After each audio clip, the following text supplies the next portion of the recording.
ایک دفعہ مجنو کو معلوم ہوا کہ لیلا آ رہی ہے۔ وہ اس کے استقبال کے لیے چلا۔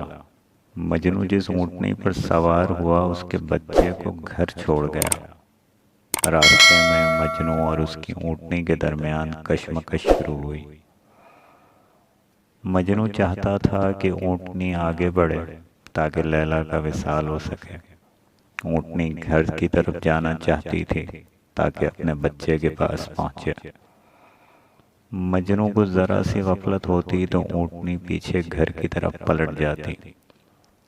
چونکہ مجنو کا جسم عشق سے پر تھا، اس لیے وہ اونٹنی کی ایسی حرکت سے بیزار ہو جاتا تھا۔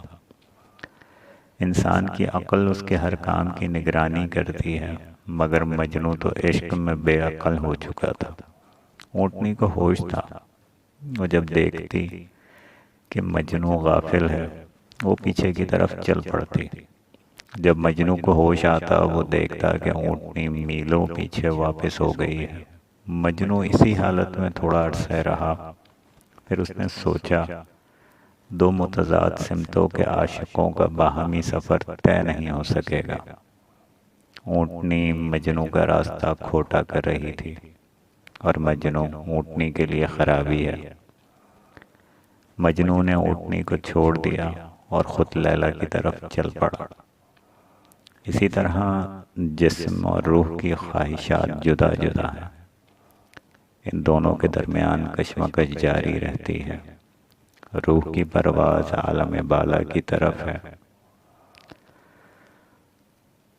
اور وہ عالم ملکوت کی طرف جانا چاہتی ہے، جبکہ جسم کو زمین اور زمین کی چیزیں پسند ہیں۔